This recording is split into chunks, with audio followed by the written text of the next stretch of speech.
Welcome, Mr. Carleone Brown. Welcome to Bridge the Gap. My name is Holden Stephan Roy, and basically, this is the show where we take super interesting people such as yourself, and we try to walk through the story of your life and extract a little knowledge nuggets.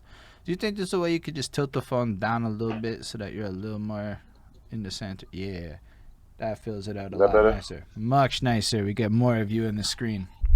Amazing. Okay, perfect. So yeah, and in a lot of ways, I'm like selfishly interested in talking to what I consider to be like the Montreal legends, like the people who effectively were the Build the scene. game. Yeah, like I'm here and able to do this because of a lot of people's contributions. But right now, if you try to find out about that part of the world, there's not a lot of information. You have to really dig deep to find scattered freestyles and shit. And so a lot of my main mission is to, by hearing the story of your lives and other people's lives, kind of piece together the story of, in a sense, Montreal hip-hop. Because I believe you're from Montreal, right? Yeah, I'm born here. I'm born, partially raised here. Also, I spent my whole childhood going to New York, and every Christmas and every summer. Then my mom moved over there. And then I moved there when I was probably like 15 or something. And I was going back and forth because, you know, I was a mama's boy and whatnot. Then when I became 17. We're gonna go through all of that era of life stills, because that first question is gonna run it right back. But knowing that you're from here is super important. No worries, man. You're already perfect. I love the fucking composure and everything. But this first question is a little bit of a story, all right? And when it lands, you can answer it, and you'll be able to kind of give the context. So it starts with my girlfriend, and she's washing the dishes. And she's playing on her phone there that Black Eyed Peas song, the I Got a Feeling, ooh. Tonight's going to be a good night. That's it. And she's vibing. Is she naked? Is she butt naked or she got clothes on? She got That's clothes the question on. you got to... Okay, I'm But just trying to vibe it. I like where you're coming from, and it's a good recommendation for her. You should consider that for future ones, Bonnie. I do appreciate that idea. Let's try that naked next time. That's all I'm saying. But she's playing the song, and she's dancing around, and she's doing her thing, and I started thinking about this track in particular, and I'm like, yo, when the fuck did this become dishes music, right? Like, that shit you put on when you're doing chores, or you working out, or you're doing some shit like that, right? Because, like, it's the same song. And if you think back 10 years, this song was the shit, man. You were drunk at 2 a.m, everybody's dancing, having a great time. Somehow 10 years goes by. The song doesn't change at all, but we have changed enough. The song is now chores music and all this good stuff. And I was like, yo, that's a big revelation, right? And then all these little 20-year-olds dancing to the Cardi B's and whatnot have no idea that in their future they shall be doing dishes to this music one day, thinking about back in the daytimes. As I asked this question, it evolved a bit, and I realized that it's not so much that the songs change, blah, blah, blah. It's that we change, and what we once called the club music will always be dishes music. So a bunch of people's turning up, washing dishes to Cardi B right now and all that. Well, the reason why I believe that happened is because the level of content we had back in the days growing up was much harder. People had to sit back and read a book, educate themselves in order to be able to come out with something violent for people to listen to. Fans knew what they wanted. Nowadays, it's fast food. That's fair. So, good time, whatever. Tonight's going to be a good night. Let me bring it still, because that's just more the setup part of it. We're not even at the real question yet. That's just the beginning part of it. Because it got me thinking about just how songs change, right? The world definitely changed. Music definitely changed. But what's really crazy is just how everybody I talk to has the same experience. That song changed over 10 years. But then I thought about ourselves and how much we changed, as we said a bit before. And I started thinking about how when we all talk about our musical journeys, every interview, everything, everybody runs it back to being like a teenager. When they fucking get into hip-hop, or when they start rapping, or when they have their first favorite thises or that's. But it's like, yo, if music's always part of the environment, and the environment's always changing, then technically the story does not start in this adolescent period. It starts like way beginning of like time, since you're born. So like, yeah, exactly. Like I can remember being like 4 or 5. I'm in my apartment in Cote St. Luc. My dad's got these gray boxes, the amp, the radio, the tape deck, the wires going everywhere to the fucking speakers. He's busting Led Zeppelin tapes and MC Mario at night with the techno musics. And fucking my mom's got musicals and discos and just all these sounds and whatnot are playing, right? All this technology. How old are you, by the way? Just sidebars. So I can 33. Position myself. 33? Okay, so yeah. Youngster. Yeah, a little Okay. older youngster in the middle Yeah. range. Yeah.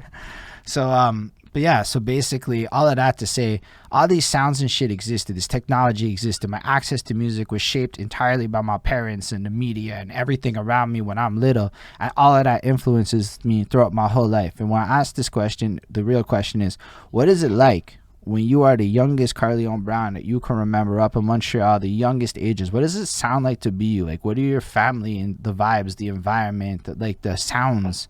What's it like to be you before you have any real control over that stuff? It's a long story. Long story short, the first time I put rhymes together, No, I but was even 4 years it's old. you at 4. 4 years old.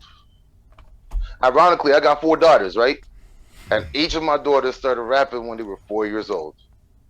So I guess, hey, How do you numbers start mean something. How do you start at 4? And that's also It's incredible. rhythm, bro. Rhythm. Ask me. I don't know. I just started rapping. I just started rapping, bro. Son came to me, started spitting it. I don't know if I knew what I was saying. The first time I did an actual show in front of a lot of people was my elementary school graduation. And I performed with my homeboy. And I did this anti-drug track. If I remember the lyrics, I think it was to be and not to be. That is the question.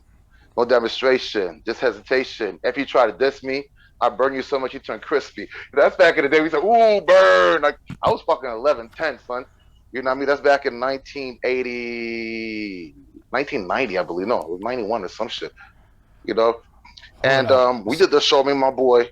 And I ended the show by saying, peace for 92. I said, peace for 92, suckers. And I'm Haitian, right?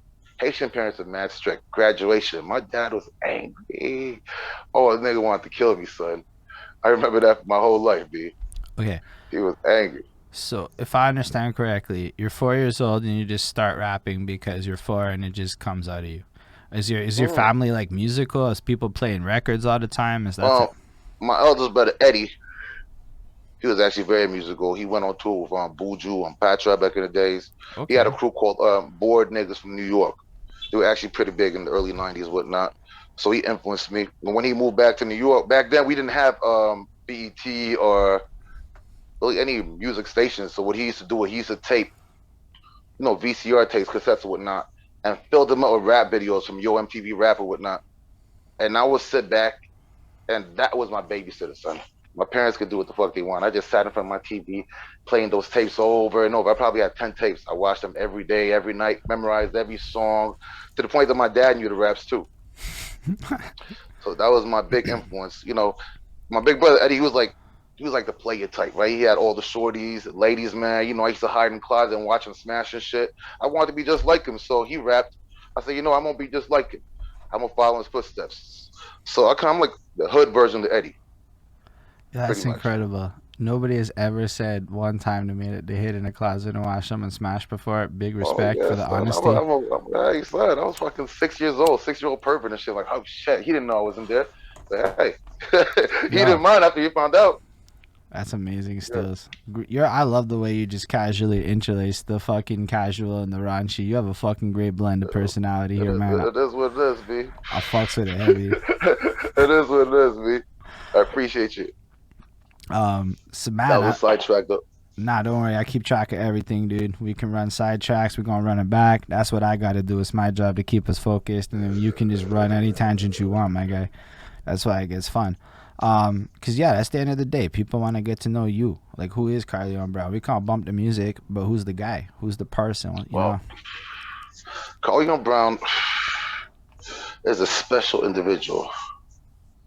I mean, we all gods, so I said call myself the new gods, right? So hey, the Neff God, that's who I am. But who is the Neff God himself? He's a lot of personalities. I mean, we're all very complex, and we all have hidden personalities that we don't show. But I just show all of them at the same time. So I could be happy 1 second, next second I'm whooping your ass. Hey, what happened? I don't know. You tell me. You must have fucked up.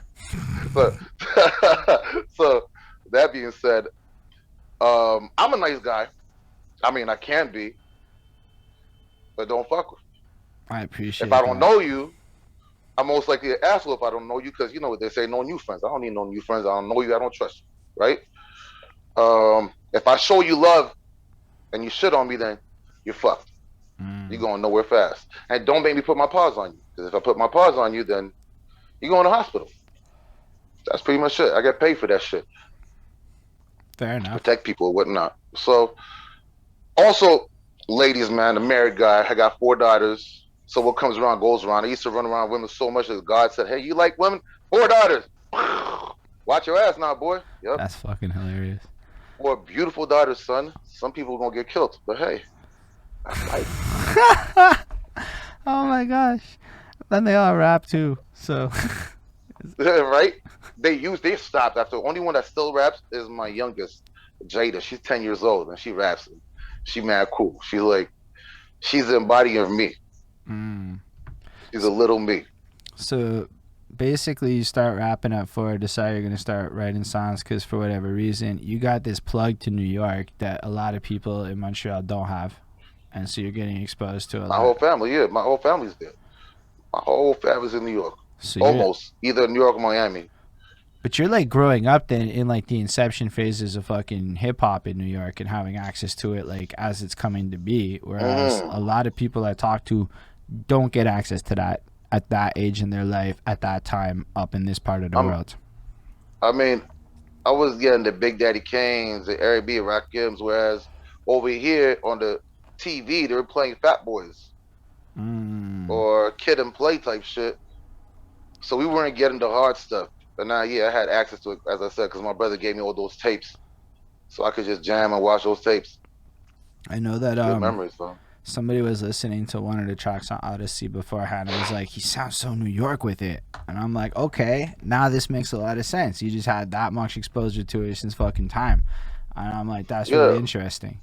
So you're going through that process. Are you like recording or anything, or is it just like writing raps and spitting them, or how is it? At that age? Yeah. At that age, no, I was just rapping, bro. We weren't. I mean, the first demo I recorded, I must have been in sec 2 or some shit. Yeah, for real. It was my man 9 Keeney Mod, and back then we used to have tape decks. For example, if you want to do a mixtape, what you had to get a tape deck, put 2 tapes in there, and have all the songs you want on one tape. So you gotta play the song, press pause when you're done, press pause and it'll take change songs, press record on both of them again, or whatnot. So that's how you did mixtapes back then. In order to record, you would do the same process. So you'd put the instrumental in one tape, put a tape in the other one, but you'd rap on the other side of the earphone because it's like an auxiliary plug. So that's how I recorded my first fucking demo. And everybody in high school jammed to that shit, thought it was hot. Sounded like garbage, but hey, that's what it is. I mean, people still come up to you this day. Yo, let me just give you the flowers though, right? Like, you gotta like look at it from my perspective. I wasn't no rapping fucking anything at 4 years old. I don't remember if I did talent show shit at 12, but it certainly wasn't writing my own fucking songs and banging them out and risking getting in trouble with my dad and shit. You know, like that's some. Honestly, it's a pretty badass story, all things considered. And the fact that you were ready to go with your own material at that age, I don't care what anyone says, is fucking impressive. The fact that, 2 years later, 3 years later, you've reached a point where you're fucking jerry-rigging technology, doing shit that other people aren't figuring out to record a demo. Nine told me how to do that shit. Nine showed me how to do that shit because his brother, Hawaii Nuck, I don't know if y'all know Hawaii Nuck. He's a French rapper from Montreal. He had a lot of fire back in the days. He's like a French Mob Deep or whatnot. He used to rap in English. And he used to go to Queensbridge all the time. So he used to rap with these Queensbridge niggas and shit. So he brought me technology. He put me down in the game and really helped me polish my craft a bit more at that time in my life. But still, you're like, 14, 15 years old? Something like that? I must have been 14, 14, 15. Young, dumb, and full of cum. But yeah, full of cum. I know people that like in the mid 2000s weren't banging out demos at that age, even if they could rap, you know? So like the fact that you were able to be that interested to pursue it at that age and start clocking that experience really adds a lot of credence to like the, you know, when you listen to Odyssey, it adds more weight to it. And I think that's life cool. is what you make it, my dude. I appreciate you. Thank you. But life is always going to be what you make it, son. You want to do something, do it. Even if you fucking suck at it, keep on fucking do it. Jordan sucked. He didn't make his first basketball team. Look at him. Greatest of all fucking time, son. Keep at it. Don't listen to nobody. Do you. You'll open your own doors. If you want it to happen, it's going to happen. As long as you believe in yourself and you know it's going to happen. Now, that's what happens to a lot of people. They believe in themselves, but they have self-doubt. So get the self-doubt out. Keep on practicing. Practice makes perfect. Fuck flowers. I appreciate your flowers, but I didn't really do the Odyssey for clout. I have 2 other albums, as I mentioned before. I have Love Letters. I'm doing with the wife called Mr. and Mrs. Love Letters, and that's a whole different style. It's all R&B shit, son. I do R&B too, son. But I was gonna come out. Everybody know Ruckus or Carleone Brown as being a hard dude. I was gonna come out my first album being R&B, so I'm gonna give y'all something for the streets for the first one. Spread a bit of knowledge. Pardon me. Because most people are spreading bullshit. Like, why am I gonna talk about good trap, pimp? That's not what I'm gonna teach my kids. So why would I teach that to your kids? Oof, that's a good perspective. Straight up.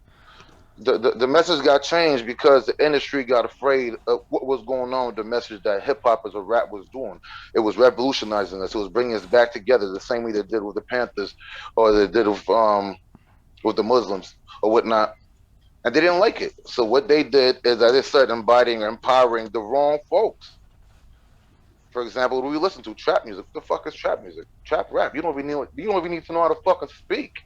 Mumble son on a hot beat, and you become brain dead. And what they promoting? Sex, drugs, and fucking violence. What they said rap was about back in the 90s when it was about political awareness.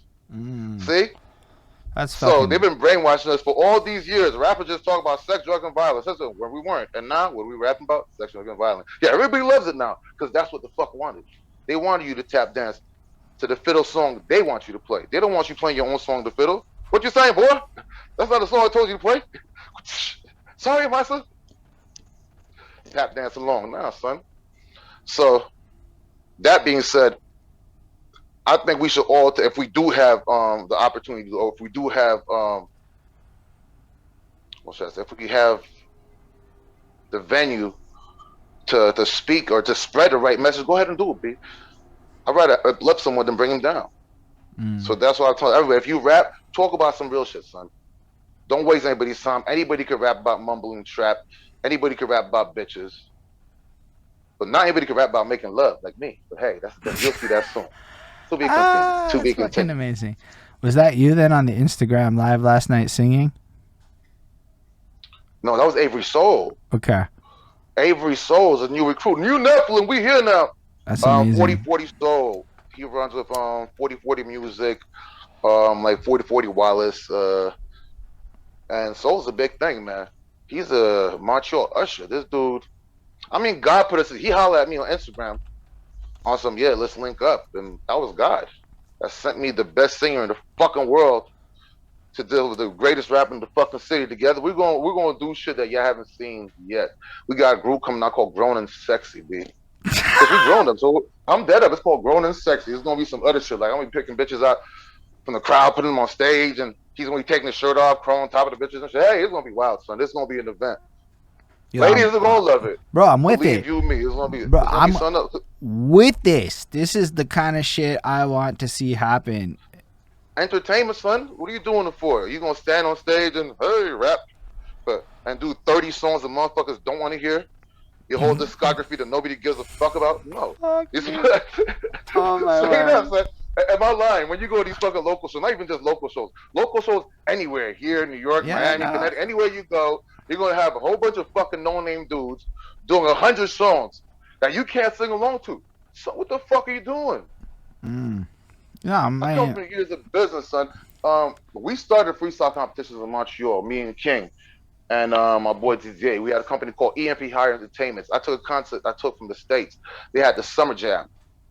I brought the Summer Jam to Montreal back then. Hold the fuck up. We're gonna have to really delve into what you just said. Okay.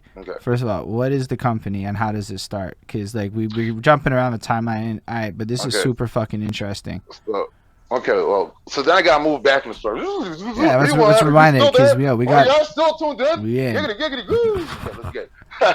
So you're in high. Okay, let's run back to high school then. You're still in high school. You make your first demos. High school. I'm a wild boy. Trying to be a good boy. When my mom was there, I was a good boy. My mom left. I must have been 15 or some shit. And since I'm a mama's boy, then I started hanging out in the streets and trying to be a fucking gangster and shit. My dad had money, but I wanted to be an idiot. I wanted to run around with gangbangers. So I did the wrong choices, fucked around. Last year of high school, almost didn't graduate because I did so much fucked up shit. After school, they're like, nah, but they didn't let me do it and shit. Where'd And you they go knew to how high strict school? my dad was. Pardon me? Where'd you go to high school? Or was it in New York? Royal Or? George. No, it was here. It was here. Royal George in Greenfield Park. Mm. So I graduated, and I sang at the graduation too. A song called "Shine Like Gold," the dope ass R&B song with me, my boy Nael. We had a dude named Jules playing the bass guitar. We had the piano play. It was a great performance, son. Then after that, I went to Vanier for my first year of college, and that's where I met King Legacy the Tyrant. But at that time, I had a crew called LP, Lyrical Prophets. It was me, a dude named Alex Vance, and a couple of dudes from the South Shore. King Legacy the Tyrant is Saint-Pierre's cousin. Okay. And they had a group called Comatose. So then we linked up and built a group called Comatose LP. So we brought South Shore, Laval, and Montreal together, and they called us a Montreal supergroup. I mean, Universal wanted to sign us. We were sponsored by Rockaware. We were on the rock. We were in the jump. We had our own jump up float. Hold up. You're saying that prior to anybody knowing about it, a Montreal supergroup was getting poached by the majors. Big deals. Big. There was us, and there was another group that was making a lot of fucking noise at the same time as us. And so I love it. Back then, I used to hate these motherfuckers because they were fucking good and they were competition. So I can't be too friendly with the competition. Fucking my dude BU's group. I forgot what the group was called. My dude BU's my people, so I love you, fam. But nevertheless, I used to hate you back then because y'all were doing too good. Y'all were too close for comfort. So when is this taking place, in the 90s? This is 19. I wasn't with Comatose until 1999 because I moved to Florida in 1997. Came back, and then we had beef with Comatose because some of the dudes are doing some fuck shit. So we separated. Were you doing music in Florida at that time? Yeah, I was doing music everywhere I went. What's it like to do music in the late 90s in Florida, to be a musician down there? What's that experience like? Like, none of us, I promise, from Montreal really have any idea what the Florida late 90s grind is like for a young adult. It's dangerous. It was dangerous because I was a fucking knucklehead and I thought I was invincible. So I did a lot of stupid shit that could have got me killed, but it didn't because God needed me here. Thank you, Lord. So, but coming from Montreal, we have a different identity, meaning that we know what culture we're from. We know our heritage a little bit more. For example, if you ask me where I'm from, I'm Haitian, right? And both my parents are Haitian and whatnot. But you go down there and you ask somebody, where you from? I'm American. No, I know, but you look Spanish, son. Where you from? Miami. No, I mean, yeah, okay, I understand that, but where your ancestors from? United States. Okay. Come on, son. You fucking Mexican, you Puerto Rican. Know where the fuck you from. Know your heritage. How you supposed to know where you're gonna go if you don't know where you come from? Right? That's why they stuck in the States, running around the fucking circle. So being that I have more self-knowledge and whatnot, I was eating these motherfuckers out there. Because I was a crazy kid from Montreal with more knowledge than the regular motherfucker down there. And I had the hunger, so I was killing. I was supposed to get signed by these people that had to hook up with JD. And my stepfather, my mom's husband, stepfather, right? Yeah, that's it. He's cool with JD or not. They wanted to fuck with me. But I had a contract with Comatose in Montreal. So I didn't do it.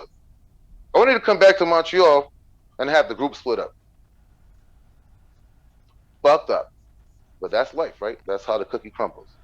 But how are you guys... So you got to understand, like, for me, it's like the music scene of the late 90s. I'm like 10 years old and not cognizant of much outside of Côte Saint-Luc at this point, right? Like, I'm not like, maybe Montreal West and shit. I'm going to I'm not even at Wager yet. I'm at Elizabeth Ballantyne School in Montreal West, okay? Like, I ain't know shit about shit. You're, meanwhile, literally paving foundations in a music scene. How are y'all, like, what's the shows like? What's the vibe like? Those was wild. And once again, I'm gonna give flowers where they're needed. Like back then, son. Did you see the show? The Wu-Tang show. What's it called? What's the shit called again? Fuck. The Mice and Men one, like the show. Yeah. The show they have on TV and whatnot. Yeah. The dope ass show. Yeah. If you see the way that was, it was pretty much like that. It was clicks, bro. We used to run deep. Suppression used to be It's American Saga. Rico Blocks is in the crowd. American Saga, yes. That's what it is. So, Suppression's crew. Wild motherfuckers. Haitians, Africans. We used to run around like 30 to 40 people, right? Just to tell you one memory. Suppression was doing some fundraiser for television. I'm not sure it was a TVI or whatever. On TV, son. And he was saying some shit that they didn't want him to say. So they cut off his mic. You saw 30 motherfuckers get up, rush the stage with chairs. Let's throw him. Okay, turn his mic back on. We were wild, son. We were scary kids. We did not play around. The shit we rap about is real, son. We did some wild things. Walked around with machetes. I had one of my boys, I'm not going to say his name. We walked around in the bar in Cartierville, and homeboy has a trench coat on. Like, it was good, son. And dude has a side off in his pants walking around. That's why they call Cartierville Crackville, because back then, you walked around, you saw crack vials or syringes everywhere. It was wild. Like, having fights with cops, stabbing motherfuckers in front of cops. Shit was wild back then, son. It was wild. You know what? I think it's worth like mentioning it like that. Not because I like to glorify shit. I want to be the opposite of DJ Vlad. But like for context, I come into rap in like 2012, right? And I'm on some. Look, man, between 2005 and 2012, the cops did a lot to change a lot of things and make it so that people like me didn't know things like that were really happening. A lot of areas shifted. Like, dude, I live like 3 blocks from Walkley. Like, Walkley doesn't look like Walkley, you know? So, like, a lot of people, especially now coming into the game, hear a lot of people rap about a lot of things, aren't cognizant of the fact that people of a certain age had a very different reality growing up in Montreal than, let's say, people my age did growing up in Montreal, just on virtue of how much shifted in that world to, like, to the point where Montreal got kind of safe for a lot of people, and they're even unaware of some of the history there. Bro, Montreal was never safe, B.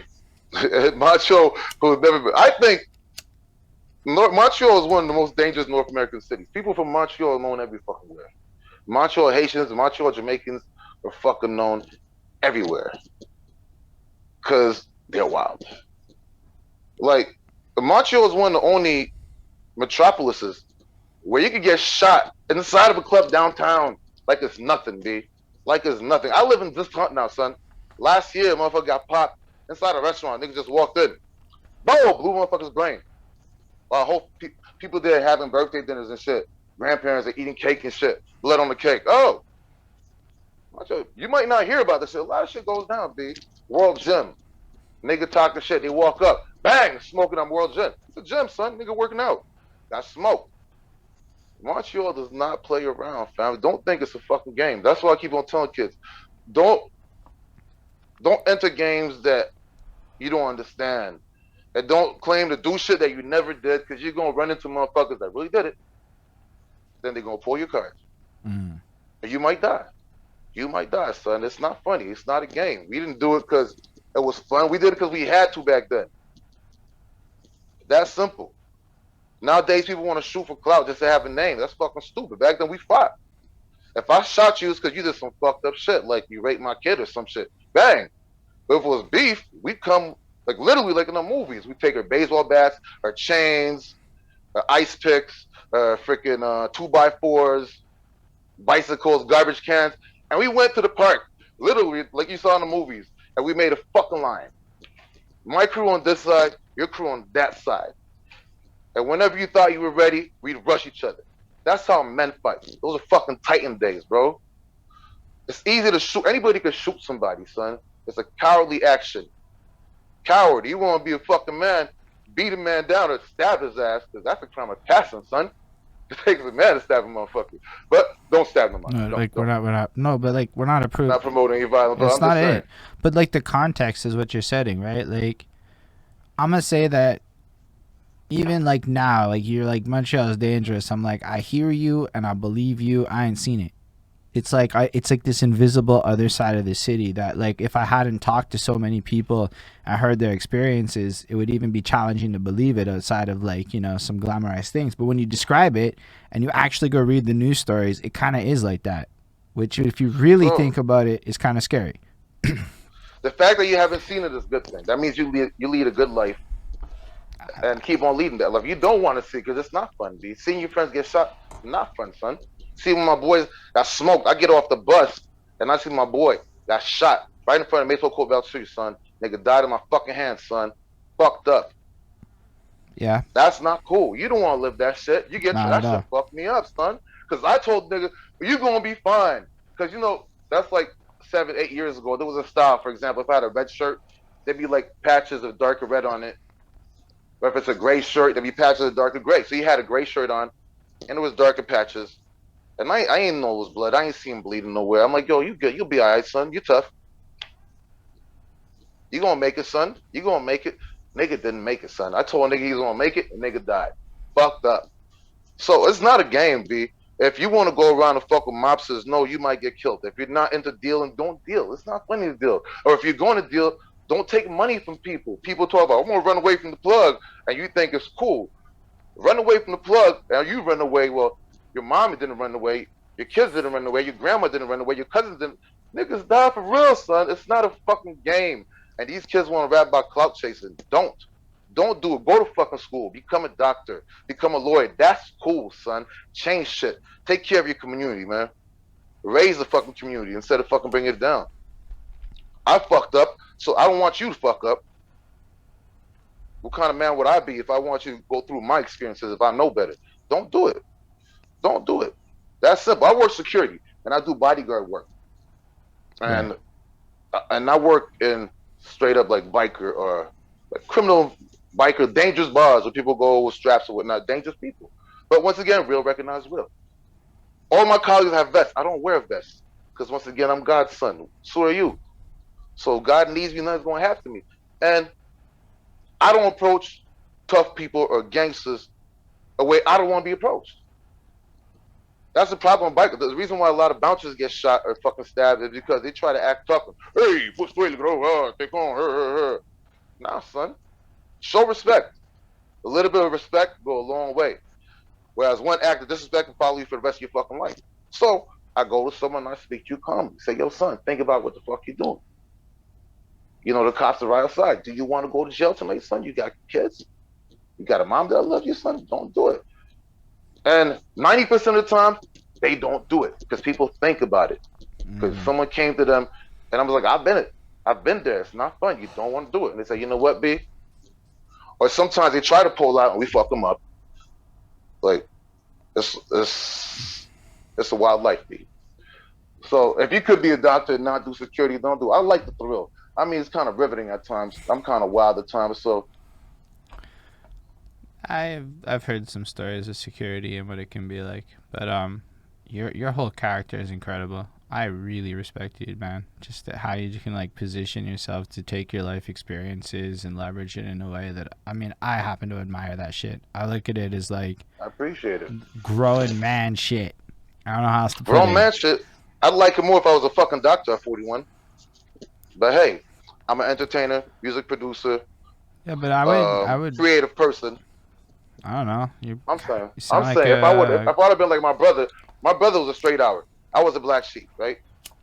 So I fucked around, did drugs and shit, smoked weed, fucked bitches, went wild, drank liquor, got drunk.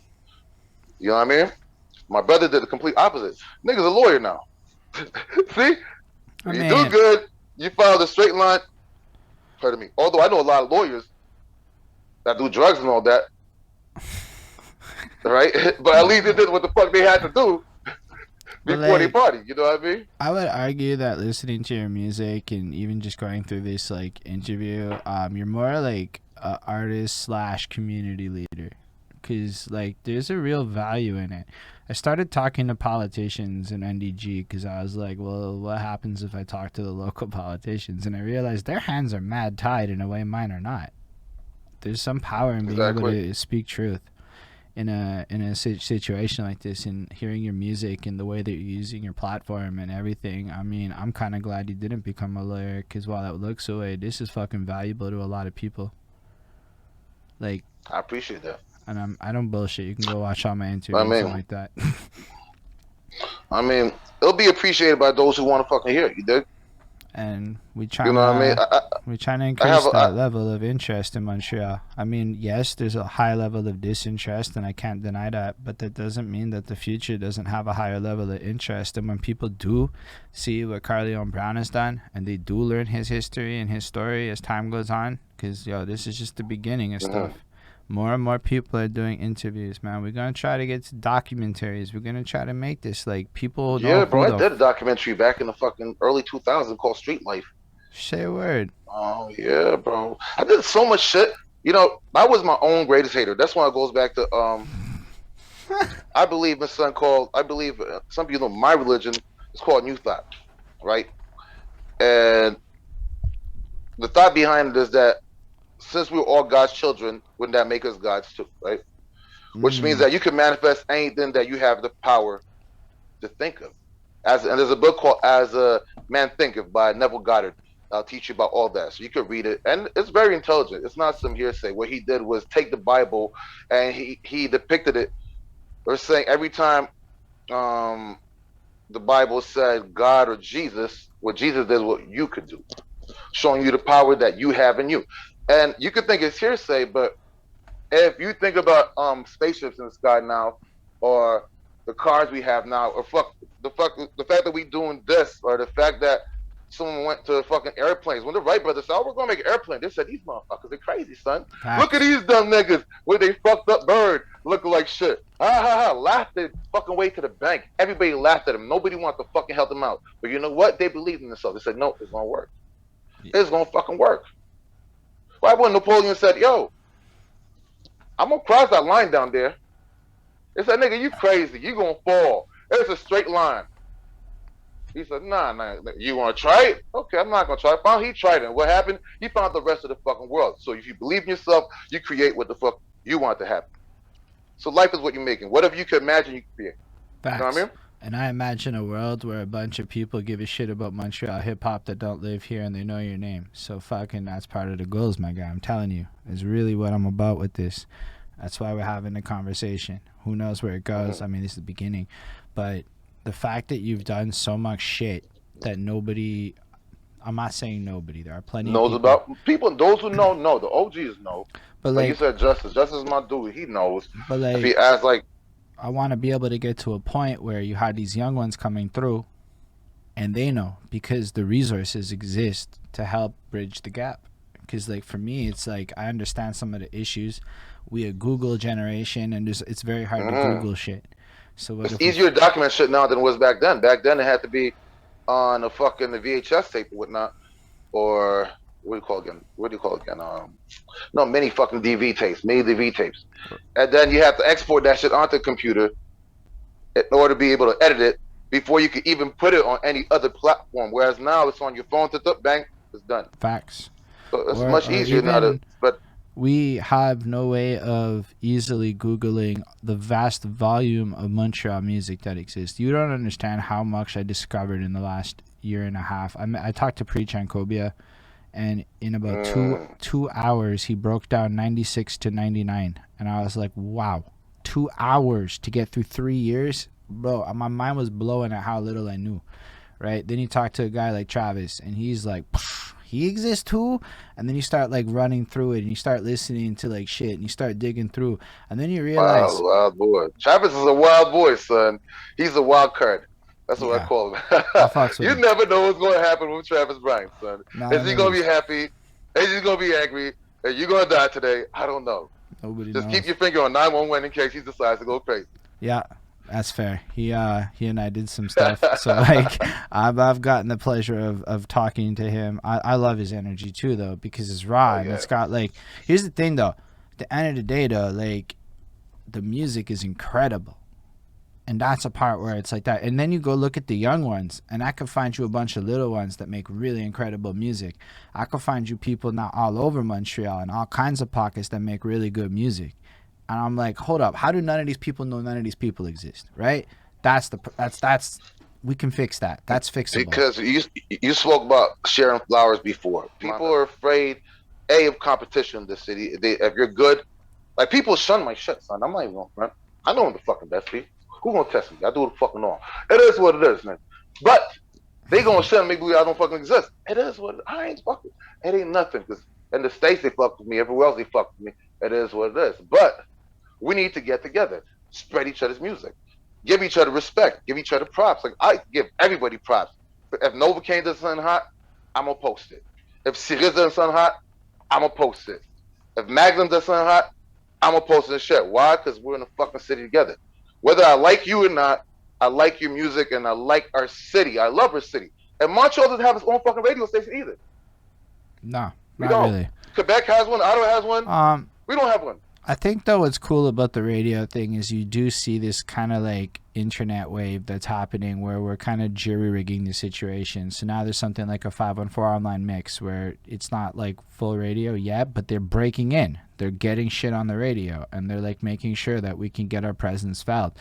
And then it's the other issue of all of us still kind of growing this network. But what I see is some shit bubbling that is not what it was in 2012 and is actually fucking...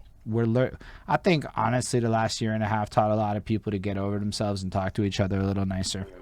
Because we were alone for all this fucking time. I think 2012 we had a better scene. 2012 in 2001 we had a great scene. Well, 2012 it was a really good scene if you knew if you were you, but if you were me, it's a very different reality at that time. So it's hard for me to feel exactly. That's a pay to play. That's when they started the pay to play shit. I don't fuck with that shit. To be fair, I got lucky. So I come in and there's no pay to play. I'm getting invited to shit. And then I get invited and then all of a sudden it stops being invites and it starts being pay to play. And I'm like, well, I have a job, right? Like if we're going to talk about ROI and stuff, my whole attitude changed real quick. I can't sell tickets to my colleagues and I'm not young enough at that point to go fucking party. Like, I mean, I started rapping for real at 25. So I'm in 2012 at 20. Like I'm already too old for that young man go party game, right? Like nobody wants to come. So I have to beg people to come on a Friday night if I'm lucky and the show starts early enough type shit. Son, I don't promote shit. I'm a horrible promoter, son. I mean, I come up with great ideas, but I mean, I used to be dope when I was a kid. I ain't going front, but now I don't do that shit, son. I'm going knock out. Hey, I feel like I'm fucking begging and shit, son. Yeah. You want to come, babe. And once again, I believe we should get sponsored by mega corporations, like get Coca-Cola, McDonald's to sponsor events. When we did events, we used to make people come in, like back in the EMP days. Once again, people came in. Let's say sometimes $2. We can give up. We had sponsors, B. 555 Soul, LRG. Who the fuck I needed? I had through an event. I got 3 or 5 sponsors. DJs were paid, and the club was paid for. Everybody had clothing. The artists that won the freestyle comps left with money in the bag because they got the whole fucking doors. So if 200 people came in at $200, they left with $400. 300 people came to left with $600. We used to fill up streets, bro.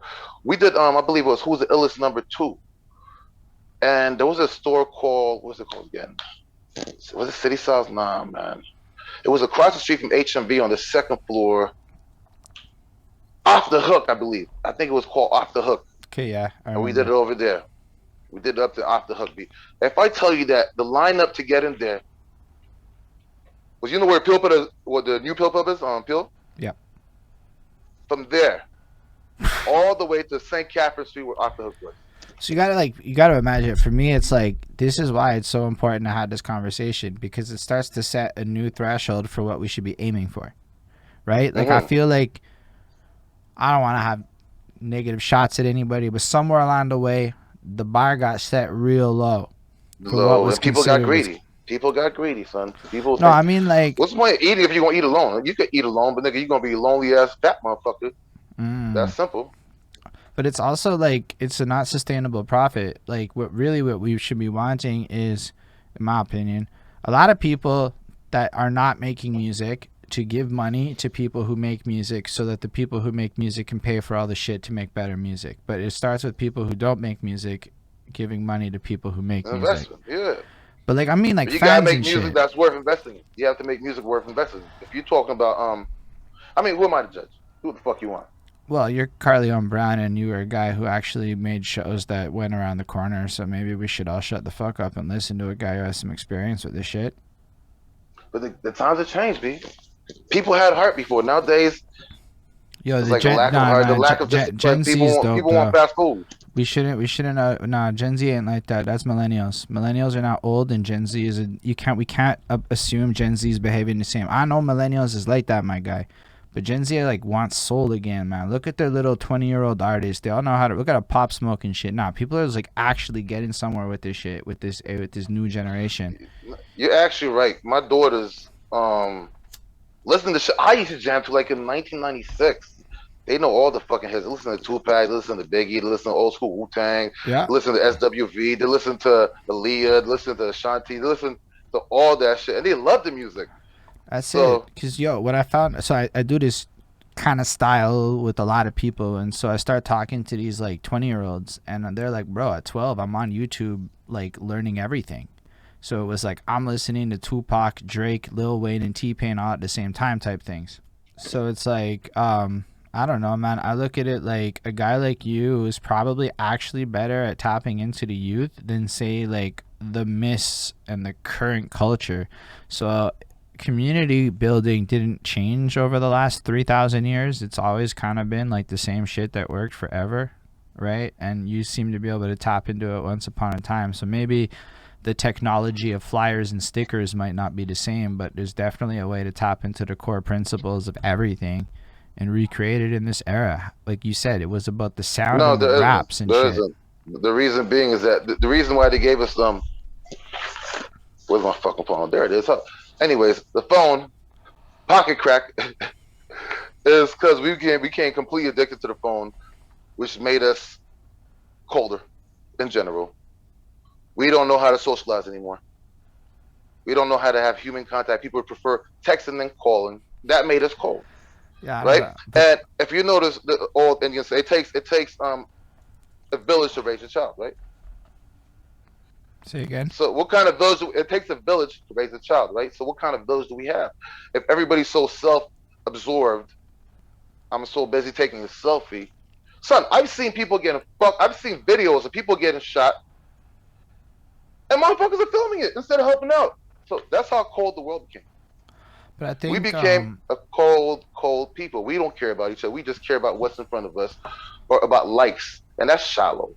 I think though, just to challenge that life kind of bounces back and forth, and over the last while there are a lot of us that are trying to not do that as much. I mean, yes, this is over Zoom, but to me it's important that it's a conversation of some kind.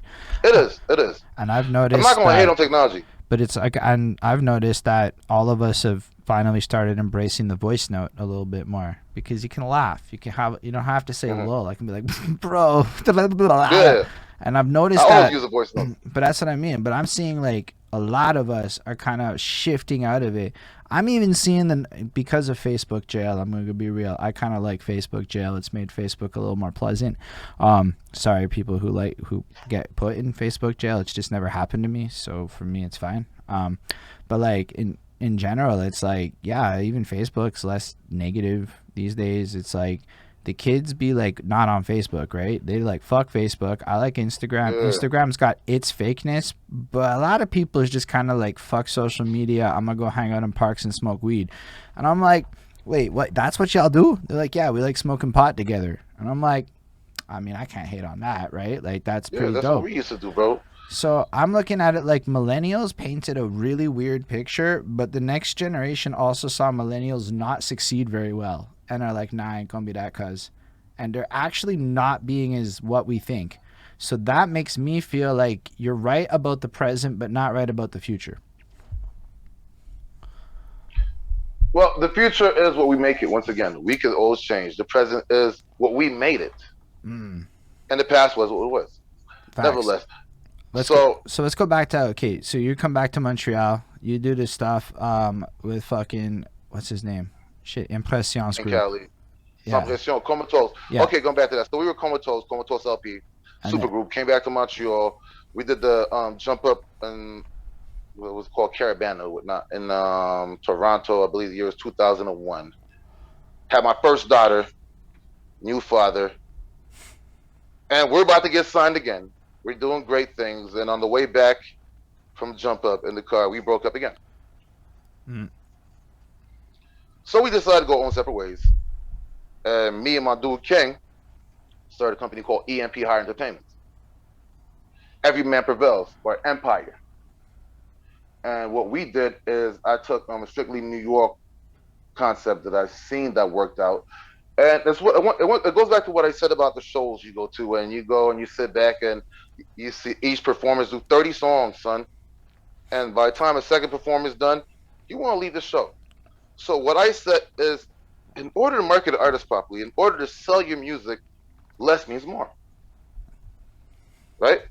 If you give me, if you go to my restaurant and you pay $5 and I give you 3 plates, you're not gonna come back. You're gonna take the 3 plates and you're not gonna give me more money.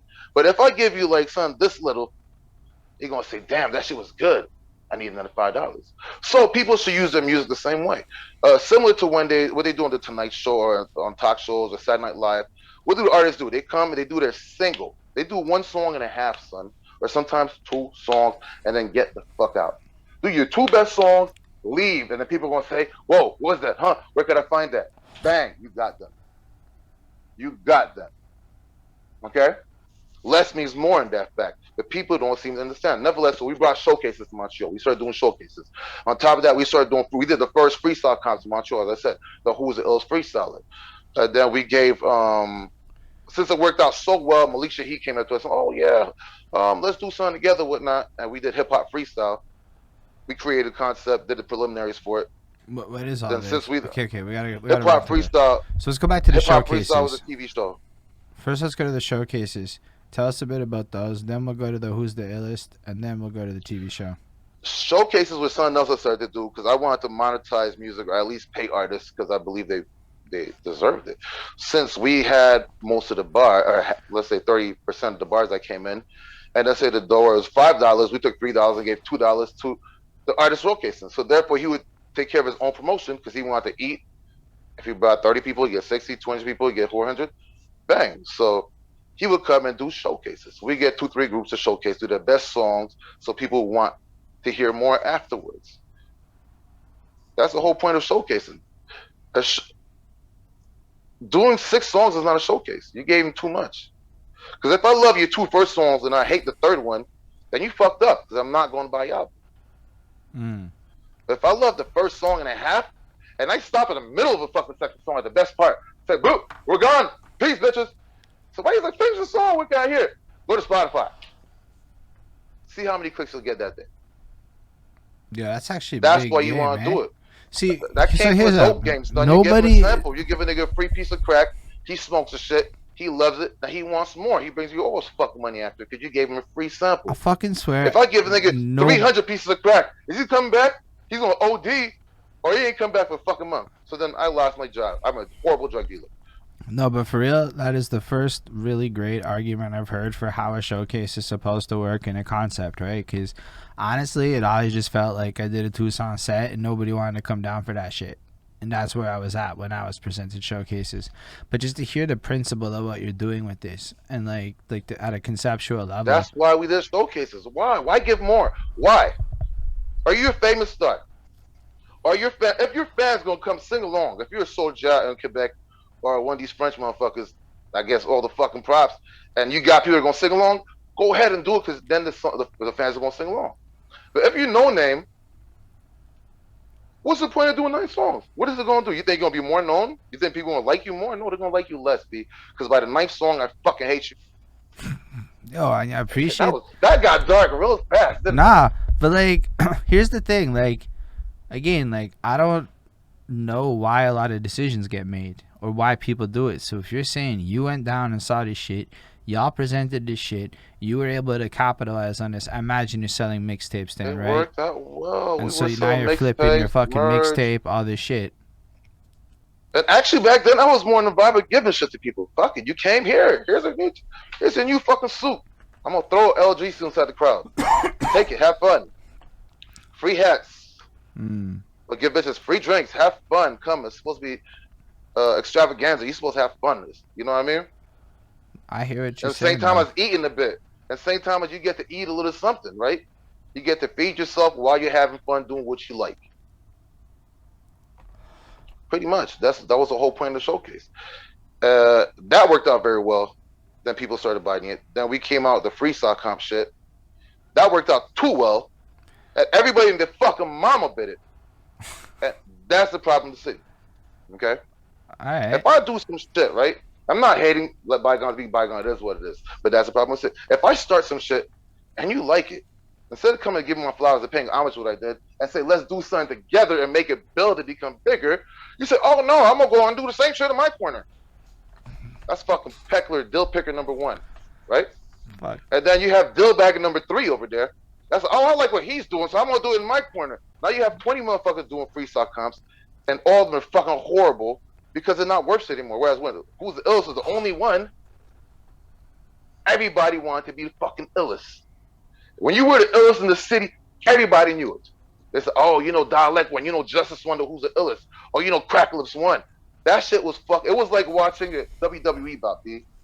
Because it was real, back then it was real freestyle too. It wasn't no, I'm gonna go home and write for fucking 10 days and come battle you. Nah, nigga, you gonna come rap now. And it was on beats too. You had to do it on the beat. Yo, listen, I've heard people hype this up, right? Like Rico Blocks is here. Rico Blocks definitely remembers his experiences doing this.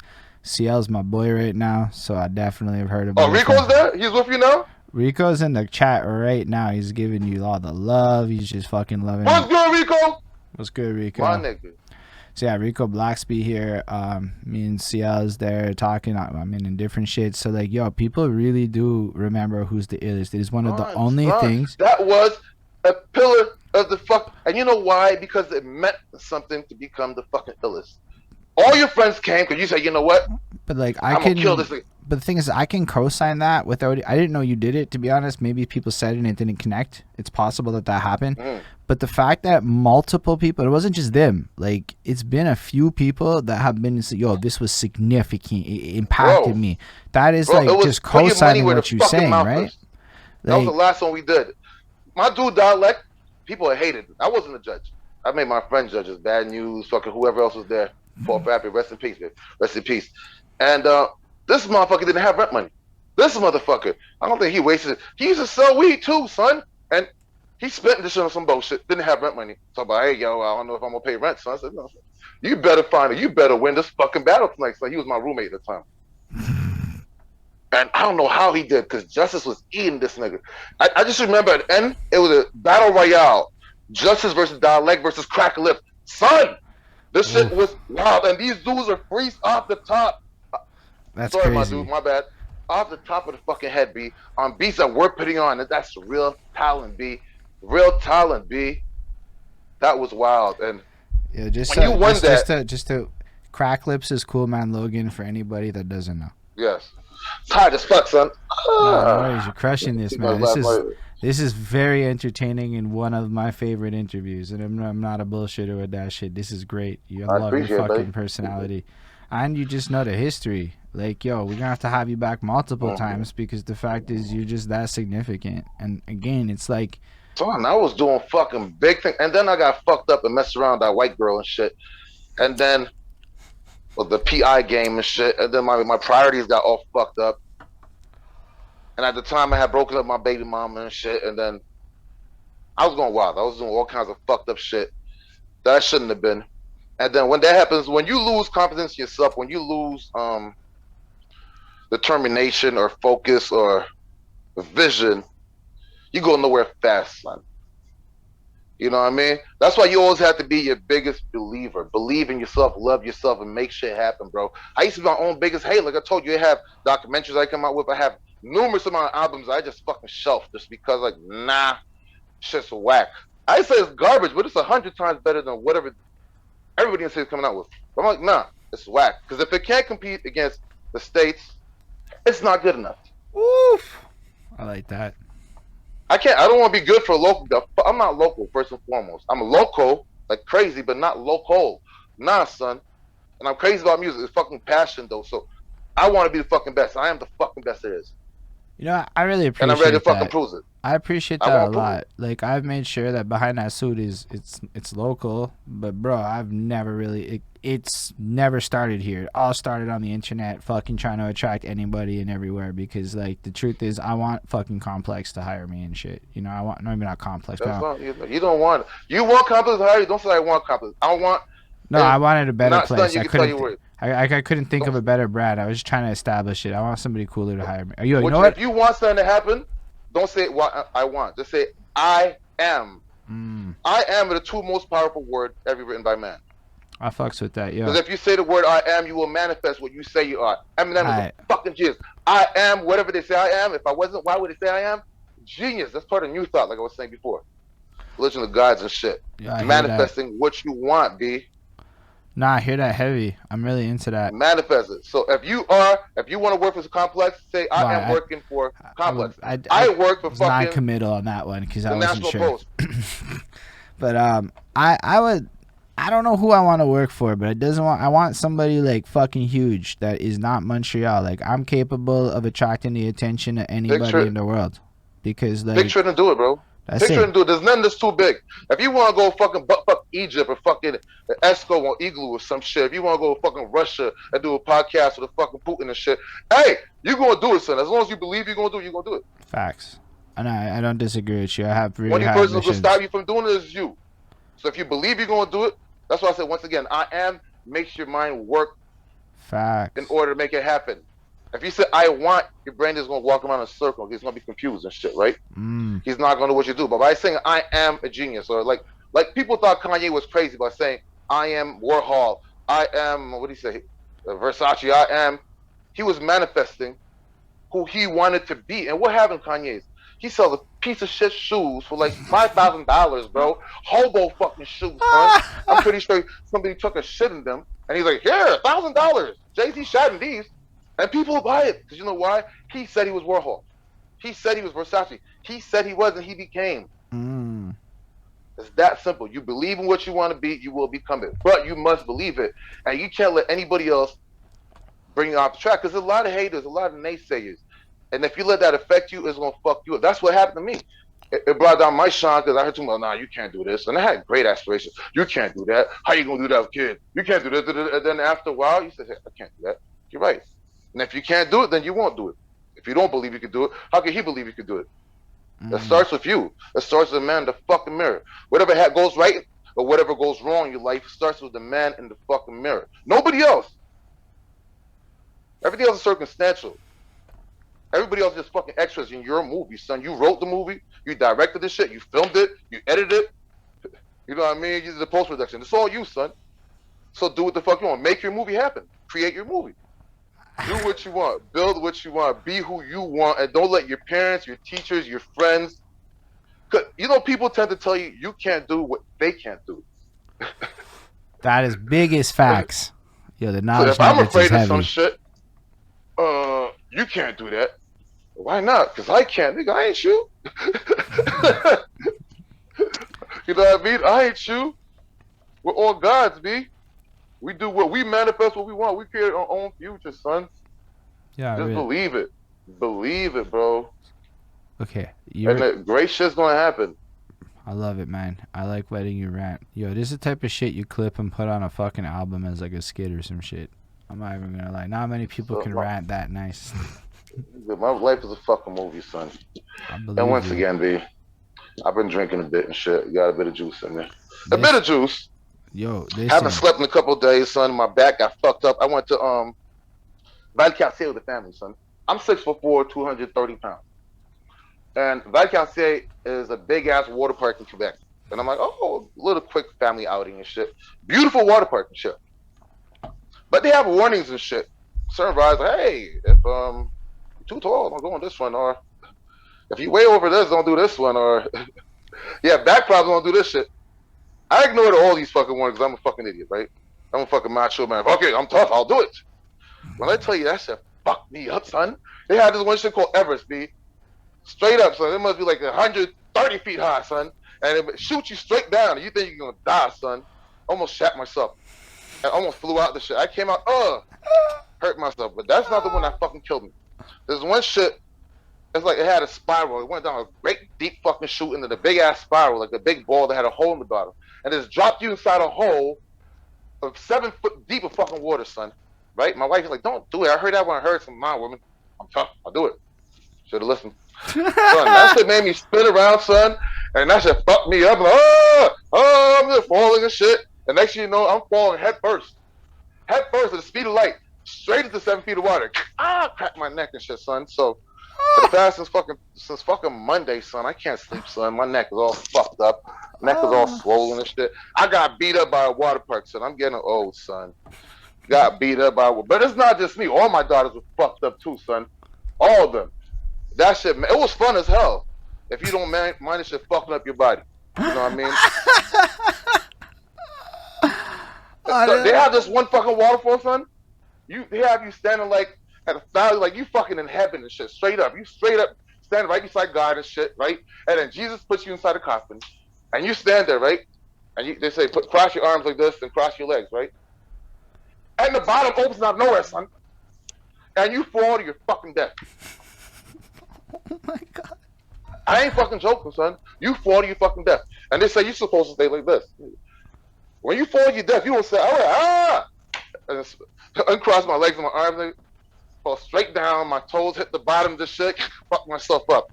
Once again, you remember the Simpson episode when Bart is in the fucking water slide, he's tumbling down the mountain and shit? That was me in the waterfall, son. Mama!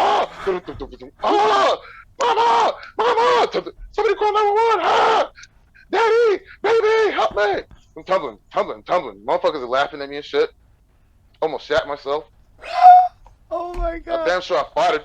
I'm damn sure I farted in that bitch. It just smelled like shit after. But hey. Long story short, I fucked myself up. I got fucked up by water slides, son. If you're too big, don't go on water slides. Yeah. Hence why I'm fucking tired. That is one of the best moments we've had. Also, you don't understand, man. Hearing you go on about the realities of following warning signs on water slides is a highlight. Nigga, you gotta read shit, son. That shit, for real, son. That shit ain't there for no reason.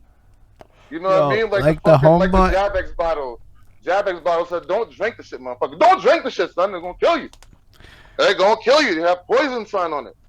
That's the skull head. Yo. That shit means something." Yeah, my bad. Go ahead, son. Nah, man, the homeboy Ismail in the chat's like, you should become a comedian. And I'm like, you know what? That was one of the funniest shits straight up. Like, if I had paid money to see that for comedy, I feel like my money was well paid in that moment.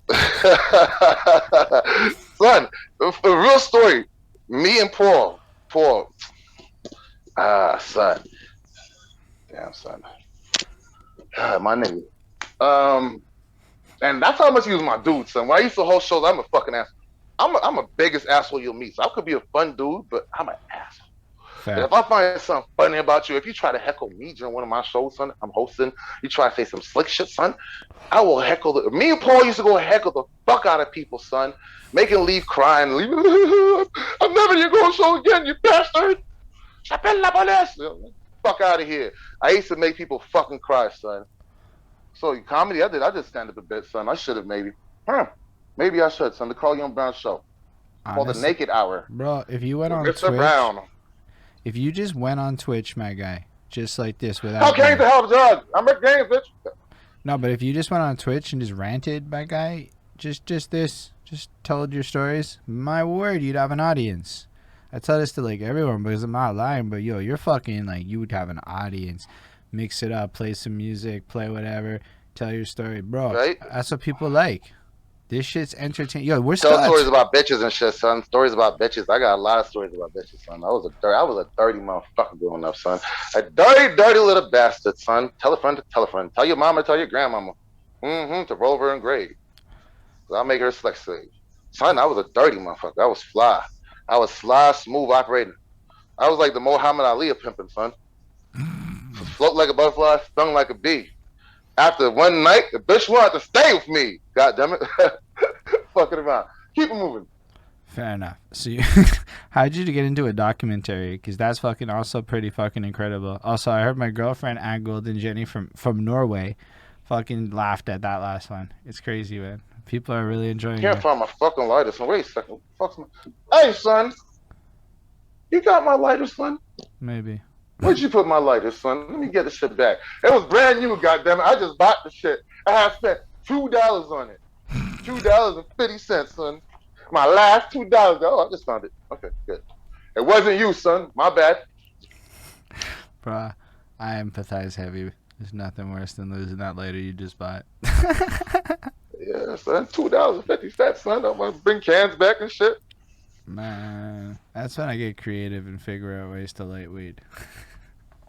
I'm talking shit. My bad. I'm a hot son. What the fuck were we talking about, son? No, what you're doing great. You're doing great. This is entertaining. Everybody's we were saying some shit, son. I want to go back to how did you get into a documentary? Cause yo, how many? Oh yeah. I went to film school. I'm a film student. Some people do. Some people know that. Some people don't. Yeah, that's why I graduated. I mean, at Old Sullivan, and I had access to the cameras. Actually, before going to Old Sullivan, I have to give a big shout out to Baptizer, Action Man, all the people from PYO and shit, man. Back in the days, there was a place called PYO in Parc X. Right. And it was a Parc Extension youth organization. So what we did back then is I was like a social worker with now. So we took kids that were trouble like gangster kids. I would go around selling crack or killing people. Usually, we gave them something to fucking do. So listen, son, instead of fucking killing people, bro, hey, why not just rap about it? You know, you already caught a case, bro. Just hey, write a song about it. And said, hey, that's a good idea. So he went to write a song about catching the case. It's like, oh, you wrote the song? Hey, buddy, hey, how about you go record the song? We have a studio for you. Oh, really? So he goes to record the song in the studio. I like doing this. Hey, bro, how about you go on stage and practice how to do it? A word? Hey, yo, how about you do a video after? Well, now I just gave this motherfucker purpose, son. Slickly. I did it slickly, so I fucking brainwashed this nigga getting off the fucking streets and making something out of himself. Without telling him to get out the street and making something out of himself. Because I said, get off the street, son. Stop selling crack. Stop gangbanging. Fuck out of here, son. You ain't my daddy. So you I gave him something to do. So you worked at that youth center, because that shit's come up a few times. Also, as a really pivotal place that impacted a lot of people. Oh yeah, I worked down there. So, wait. So what the fuck were we talking about there? The youth center in Parc X, the PYO, I think. Yeah. So then and the same time what they did, they took a couple, I guess, troubled adults and whatnot, and made us social workers and counselors, because we came from the streets. So since we came from the streets and we lived fucked up shit, I could go talk to a motherfucker that wants to kill you and say, hey, don't do it. I've been there, da. Other than the fucking Jean-Jacques that never done shit, and go, hey, get over it. Je pense pas que tu vas être back, man. J'appelle la police. You're going to get angry, but you're going to listen to me because you know I got experience. So by doing so, we got a lot of kids off the streets. And then they taught us how to film videos, bro, and how to edit, and how to make beats, bro. So they taught me how to use Fruity Loops and how to use Cubase a bit and how to use Final Cut. So then I had a passion in that shit after we were done after working for them for a year and whatnot. So then I went to Old Sullivan and got my fucking degree and shit. And then I did my internship. Can we just pause for a second before we move on? You just said something huge, right? Something I discovered is that by talking to young people, I'm way better at what I do now, because they can inspire me on some young people shit that I'm not really up to date on. And what you just said is you were able to provide a service of wisdom and experience and guidance to these young people, and in exchange they were like getting your skill game on and teaching you how to kind of become modern, relevant, and agile in a new world. So, well, you are who you say you are, right? But if you believe in something, you'll do it great. But it's more the reciprocal exchange of being a mentor. And that's something I feel like not a lot of people pursue, but I found a lot of value in my life, is being a mentor to people. Like, it helps you a lot in a lot of ways. People stop mentoring because people don't give a fuck no more. That goes back when we were talking about, I went off track when we were talking about social media. This fucking telephone made us stop caring. So if I don't give a fuck, if I just want to see my next funny rabbit YouTube video of fucking two dogs humping each other, or donkeys having an orgy, or whatever it is people look up on YouTube, that's not what I look for, guys. That's you. Y'all weird. Y'all funny motherfuckers. I didn't even know motherfuckers looked up donkeys having orgy. I mean, like, when you say it, I'm like, yeah, it's there. I know there was somebody out there's like, that's me he's talking about. You know what people watch on YouTube? Just look at what's the most viral. What happened? So if you want to know people watching on YouTube, just look at what's viral. It was viral. I mean, my whole point was, instead of giving a fuck about YouTube, We should give a fuck about each other. Spend more time teaching the kid in the fucking street. Stop it. You know, that's why when we fucked up back in the days, B, if I was doing something stupid, a random black lady would come, pow, smack me. Stop it. Oh, okay. They used to be able to beat kids back then in school, too, like with rules and shit. So times have changed. But nevertheless, it goes back to the whole neighborhood or the community raises a child. Nobody's raising children anymore. Parents ain't raising children. YouTube is a fucking TikTok. Yeah, parents get beat by their kids, like he said. Fuck you, mom. Go cook a steak. Oh shit! I've seen somebody do that shit, son. I seen him do that shit. A white dude I knew, son. Son, we playing basketball, kicking it, and the dad's the nicest dude ever, son. He's like Ned Flanders. He looks exactly like Ned Flanders. Hey guys, how you doing, guys? You guys hungry, Dad? You guys want me to make some barbecue? He said, shut up, Sean. Go cook some fucking steak. And nigga said, okay, Derek. What? Cook some steak, son. That's not my reality. Oh my god. I went home and tried that shit with my pops, son. Well, I had some friends over. And I was playing Nintendo or some shit. And then my dad said, oh, come do something. Hey, it's a special occupation. My dad whooped my ass in front of my friend. I said, oops. Difference between black parents and white parents. My dad did not play, son. So that goes back. We have to raise our children. So nowadays, people don't care. If I don't care about anybody else but myself. If I'm self-centered, I'm not going to care about what's going on with you. So we need to take more time off our phones and take more time to look into each other's eyes and listen to each other speak. Or, you know what I mean? Have actual human contact with people. Care about the homeless. I listen to homeless people talk. Just say word. See, some of these motherfuckers say some wise shit. Some crazy shit. Oh, damn, this nigga just say that? I met a homeless dude that works for fucking NASA. And he told me his fucking story. But you have to listen. You can't judge a motherfucking book by its cover. You don't know what you're seeing. And what happened to this dude, he was out there. His wife got sick. Ended up spending all his fucking savings on his wife's fucking medical bill. She ended up dying. He lost everything. Made his way to Montreal on a bus. Ended up living in the fucking street. Going from working for NASA, being a fucking scientist, a bum on the street. That's fucked up. Life happens, though. Take the time to listen, dude. This dude has such wild shit to tell me, and I was like, wow, B. I mean, if my nose was in block, I wouldn't have stopped, because you smell like shit, son, but you deep stink, dude. Hobo nigga, you a deep motherfucker, son. You's a deep motherfucker, hobo. But yeah, this dude mad cool, son. You never know who's going to teach you, son. Facts. I mean, each one teach one, B. But you can learn from a fucking newborn baby, son. That's why I'm glad to like see in this like era so much English Montreal media popping up where people are talking to each other, and that is something that is kind of bubbling a bit. Lots of I ain't talking about media. I'm talking about talking to each other face to face. Goddamn it, face to face. But still, like it's like the fact that there's this emphasis on conversation, even if it can't, because you know, like whatever people are at with it. The fact that it's like more than just, yo, I dropped a song. Nah, it's like now you got to drop a song and then be able to go present yourself into the world and be somebody. And I think that that's going to have a very positive impact. Like, yo, I go to parks right now, my guy, and it's lit. Yo, it's lit to go to a park. Oh, yeah. It's one of the funnest right. And it's not just me. It's people of all ages and shit. People sometimes might be on their phone and whatnot. But nah, it's like, because we just hit a reset, bro. Life just hit a reset. And I'm like, we back. We free. It's like, yo, wait a second. Why do I want to go outside and socialize in ways I haven't, you know, like, and I think a lot of people might actually not repeat the same errors that were just done for the last decade with regards to technological detachment. Yeah, a lot of people are going to repeat the mistakes, but we're going to start to see pockets of change. Son, people are about to start putting memory cards in their assholes and shit. Booster packs. Oops. Oh, I can fly now. Poof. Bro, if I could stick a memory card in my asshole and fly, I'm sticking a memory card in my asshole and I'm flying. He's like, I'm sticking 3 of them shits in. Bro, I can fly? I'm trying to fly, son. I ain't gay. Fuck. Are you saying I can fly? Bro, done. It's what it is. But like, it's not like going out of my way to do it. But like, talking about that, you can read that shit up. Genetic mutation. What's that shit you told me the other day, son? What they're trying to do to the human body and shit, all the experimentation they're trying to do with humans and cybernetic or.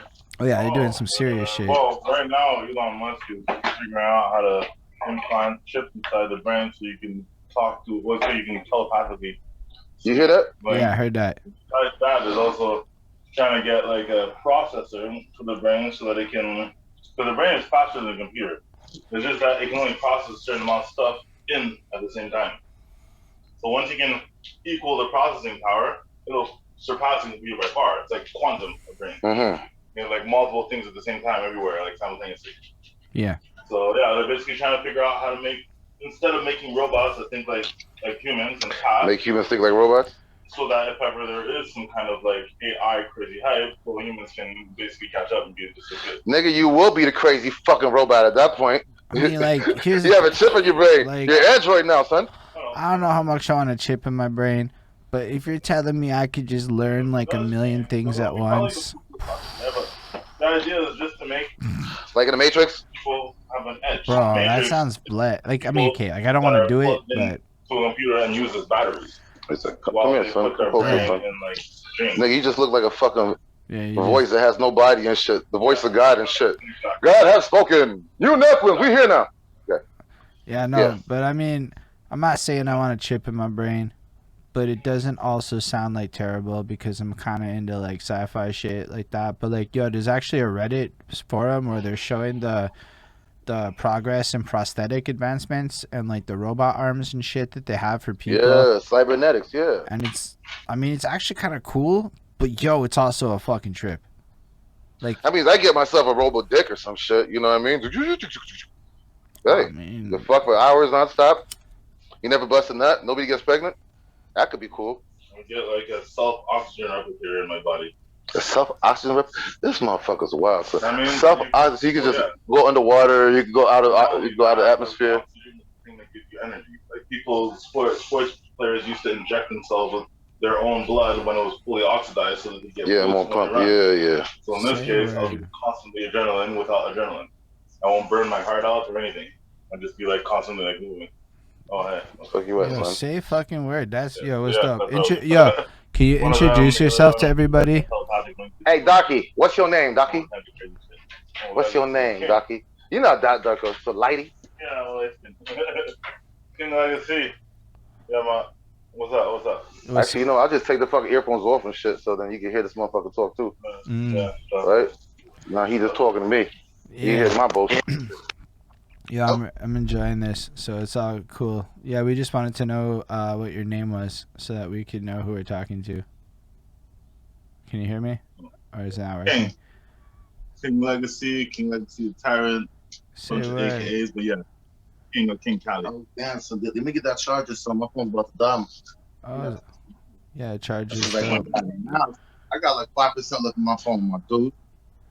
That's fair. I hope you can get the charger. Because you're fucking entertaining and your fucking stories are powerful as much as the homeless folk can teach us. Oh, we got to leave so soon, mama.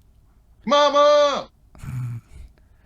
Nah, you're like, it's really like, to me, it's like an encouraging thing to just hear about like how much has been done, right? Like, all you hear about sometimes is just how nobody's done anything and this and that. And when you hear about like what's actually taken place, in a sense, I find it easier to take pride. Kind of like what you said, if you don't know where you're from, you can't know where you're going. So if we don't know the history of the scene, how can we even build on the future? I don't know if you heard that. Did you hear? Yeah, did you hear? The guy. Remember Limitless? Yeah. Makes you remember everything you've ever seen before, whenever you want. Everything on call. It's like a file your whole brain. Son, we ain't talking about that shit anymore. We smoke too much weed. See, that's why you can't smoke weed with some people, son. Because then they make you think about some shit that make you sit down for like 3 days. Damn. Yeah. Did he just and say he's that the one who shit? smoked the weed. I didn't burn nothing. To be fair, I do think about that all the time, and I think it trips me out. I don't know if I want to know everything. I want to be able to know a lot of things on demand, but with the power to also forget conveniently. You need to know certain things at certain times, but I don't need to know that shit forever. No, this is you're wonderful, man. So what? Okay, so you're working with the youth center. They taught you all about how to do this stuff, and then how do you end up getting to the point of making a documentary? And tell us a bit about that.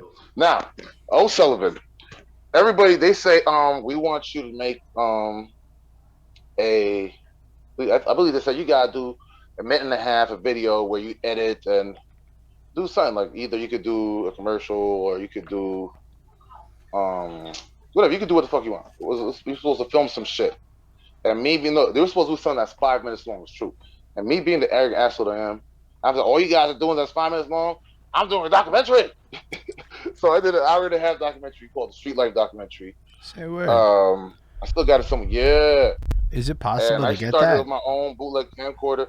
I got it somewhere, B. I got it somewhere in the raps. Maybe we could upload it. So we'll talk some.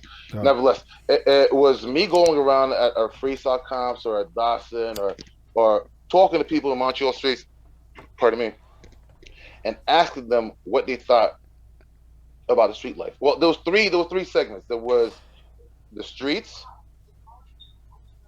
there was the freestyles,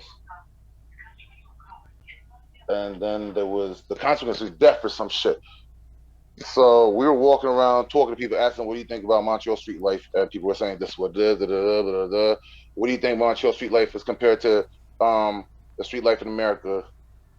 Or do you believe people that say Montreal street are faking it? So we had everybody's opinions and shit. And I had a whole fucking segment on bad news and shit. Him just playing the harmonica. I believe it was at where was it, son? It was at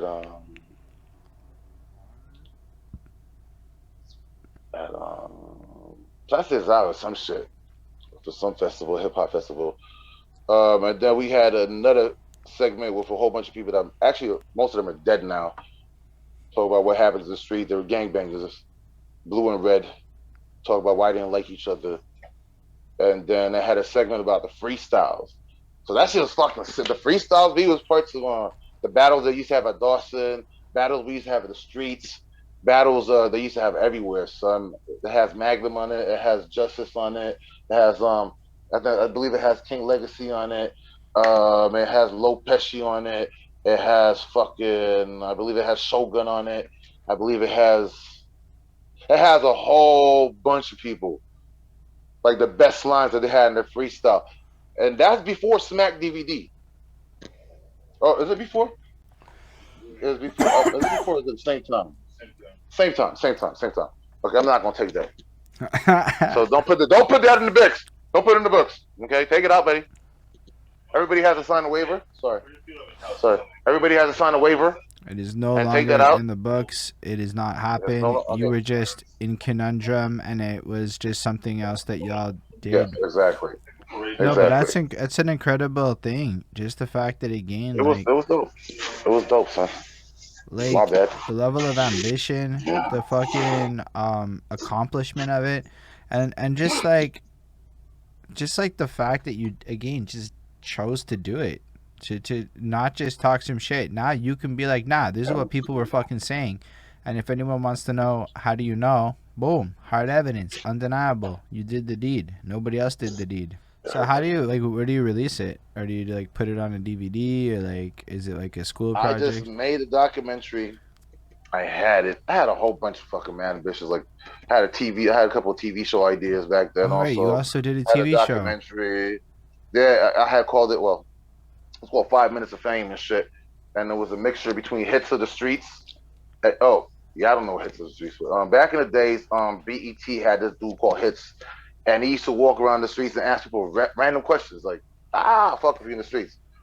With a mic and just put you on the spot and talk to you. And it was a funny show. It was that mixed with, I would say maybe American Idol. So I would go up to people and say, with a camera and say, what's good? Talking about, what would you do to be famous? What would you do to get 5 minutes of fame? And the guy would, I don't know, I play the banjo. And the guy would pull banjo out of nowhere. Like, oh, shit. Where'd you get that banjo, son? That was impressive. Or Shorty be like, I don't know, breakdancing. Starts breakdancing. And the concept was, that was the beginning of the internet era. Not internet era, but people were able to call in and shit. So my point was to put it on air and have people call in and vote for whoever they think should get the 5 minutes of fame.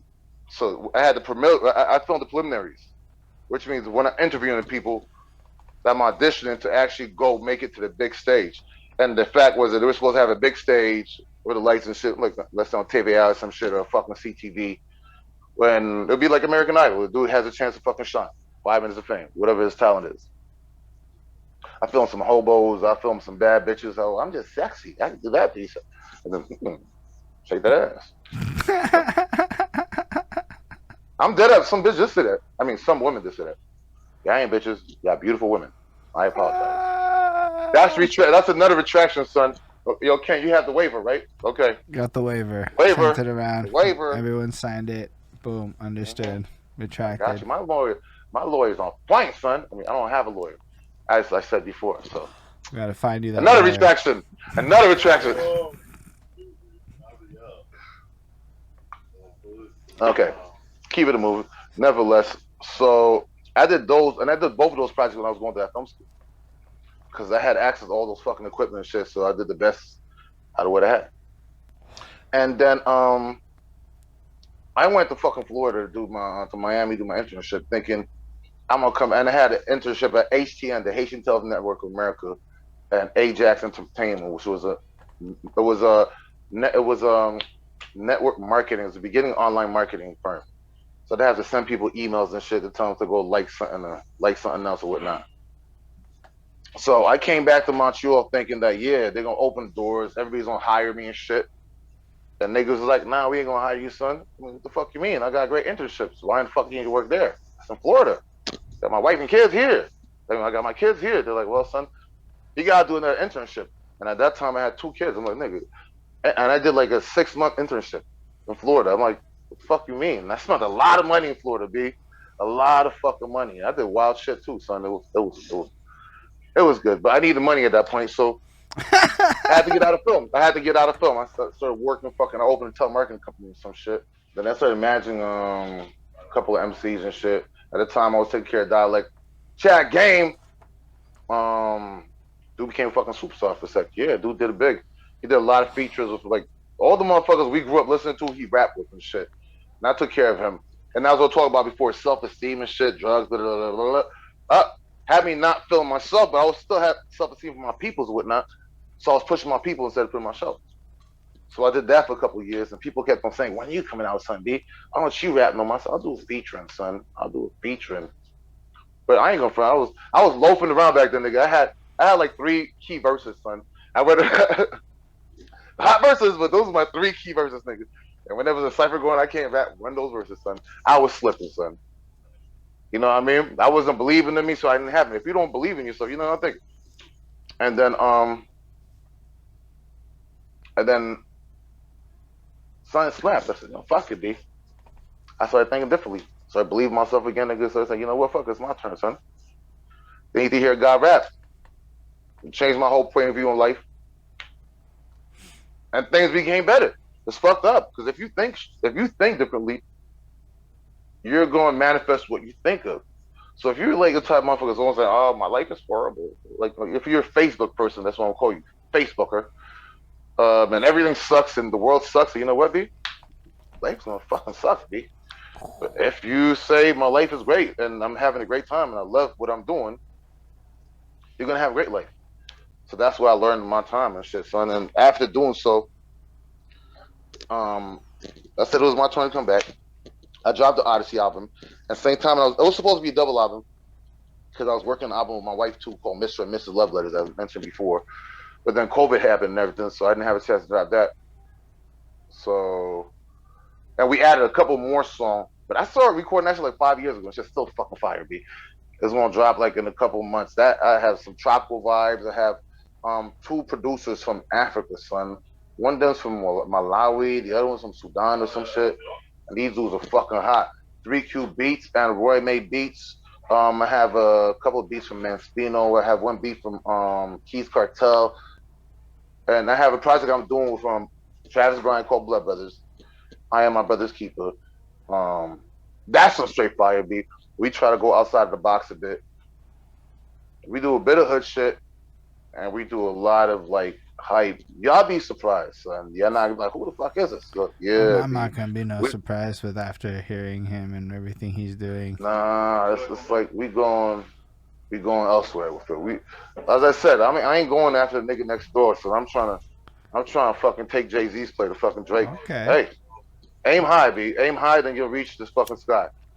If I want to battle a nigga, the fucking bum in the corner, right? If I want to battle a bum in the corner, then I'm gonna be the bum in the corner. That's simple. So aim high. So I'm going after these motherfuckers, and that's where we're going. The music we're bringing, bro, the quality is so fucking hype. And as I said, every soul got at me, and we did it grown and sexy shit. Son, y'all motherfuckers are not ready, son. You are just not ready. You're about to be on a ride of your fucking lives. Yeah, that's from Montreal. Yes, it's from fucking Montreal. Support your fucking local artists. Because we're New Nephilim. We are here now, B. I mean, but it's also almost every single song's a hit, son. But it's even more than that, right? Like, when we say support local arts, I think there's a degree of, like, paying attention to what people are doing. And, you know, actually, like, you're going to inevitably go to shows and get to this point. And you're going to start doing events and things are going to happen. And we should all make that effort to be there. Be at these things as much as possible, because I'm going fucking live every day, so it's hard for me to get to shit. Life happens though, fam. Like, people got jobs and shit. Yeah. People got kids and shit. But as much as we can, in any way. As much as we can, yes.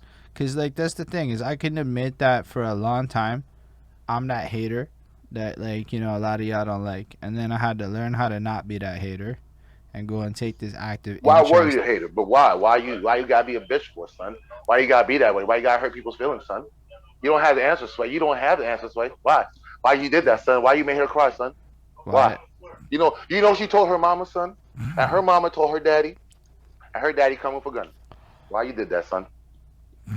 God damn it. Amazing. Shake my head, son. Shake my head.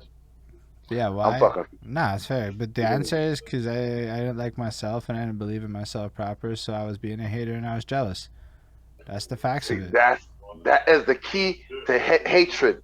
You hate others because you hate yourself. No, past, not present. Past. I mean, no, not now. No. You used to, yeah. That's what I'm saying. You gotta love. If you love yourself and you love others, and everything good's gonna happen. If you hate everything, you don't have a horrible life, son. There's some people that always call you bad news and shit, son. Those motherfuckers you don't answer the phone for. You were smiling before, and after you hang up the phone, you got a fucking bottle of pills in your hand and a gun trying to kill yourself. Nah. You need to stay away from bad vibes, B. Stay positive, B. Think happy thoughts. Pretty colors, B. Pink. Think of pink. Bro, I got into pink. Turquoise. I got into that shit. I was just like, why do I not like pink? It's kind of dumb. And I'm like, you know Baby what? green. Girls like the pink. I should wear the pink. It makes sense. Yeah, whatever, son. Whatever. Hey, bitches. I mean, girls. I didn't say that. Retraction again. Just girls, ladies, women. You know what? Girls are gonna love whatever you're wearing. If you love what you're wearing, that's life. People are gonna give you what you give them. If you walk in a room like I'm the fucking shit, you're gonna be the shit. I used to teach everybody EMP that. Me, Chad, fucking King, Dialect, all of us. I used to say, listen, we used to walk into all the shows and walk in and just say, look at the bouncer in the VIP room like he's stupid. Yo, EMP, son. Oh shit. Oh, we weren't shit yet. We hadn't done a show yet. But we lied, steal, and cheat. That's what one of my teachers said. You have to lie to get somebody else's pay. So you have to lie to someone to get an opportunity. Right? So doing so, you're going to steal somebody else's place. So therefore, you cheated them out of the future. Nevertheless, you have to lie, steal, and cheat. So you act as if. And we were so arrogant and confident that they let us in everywhere, bro. Everywhere for free, son, just because we said EMP. And yeah, but that's when we were EMP. We weren't Comatose no more. But we were, we were part of the super group that was Comatose before we were EMP. Yes, that is true. We talked about Comatose. But Dialect was an EMP. Fucking what was his name again? Bliss Creek were in Comatose. All the other people we had in this, they were in Comatose. We just all walked into EMP, and with the clout that people, oh shit, you act like you're somebody, you must be somebody. Oh, go ahead, sir. So that's shit, girl. If you walk like you the shit, even men anyway. If you walk like you're the shit, and you believe you're the shit, they're gonna believe it too. That's true. That's simple. So if you love yourself, the girl's gonna love you. Yeah, that's true. You don't have to say shit. You just gotta love you. You just be bad in the corner like pimping. Ooh, look at that bad motherfucker in the corner. Ooh, he's so sexy. Show you right. You know what? These days, though, probably the man. ballerest move you could do right now. Just sit there and be like, I'm not trying. I don't have to try. That's the thing. You can't try. If you try, It's done. listen. Back in the Comatose days, me and King used to go out, or the whole group. Oh, let's get girls. Let's get girls. And we used to run around. And we never got no bitches. I mean, no girls. I'm sorry. Why? Because we went out saying, let's get girls. That's desperate, bro. If you run around like a desperate punk, you're not getting nothing. But everybody else got fucking disappointed. Like at 1 o'clock, 2 o'clock, we're going home. And me and King knew that's the golden hour. Everybody's mashing up. Everybody's trying to pop something else off. And we had some days we had minus 50 cents in our pockets, bro. But we did it I don't know how we did it, bro.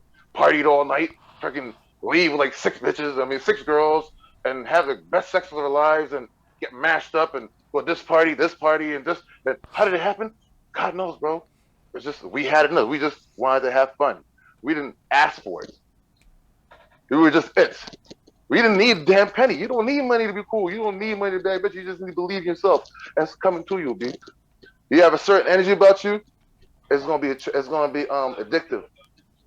You know what I mean? Yeah. That's game 101. Now y'all owe me $25.95. You're gonna send me a screenshot of everybody that was tuned into this, because I'm charging y'all. Y'all need to send me y'all PayPal or some shit. You don't get game with that for free, son. I'm a sue. Anybody got a lawyer I can use to sue them? I'm serious, son. Can I use your lawyer to sue you, please? Because that's my idea. Fair enough. You don't go out and start pimping. You start pimping, there's not going to be no girl for nobody else, damn it. Nah, I'm alright. I got my girl over here. We good. I'm just fucking shit, son. Nah, this is amazing. This is amazing. I'm going to be at your house later for $25, son.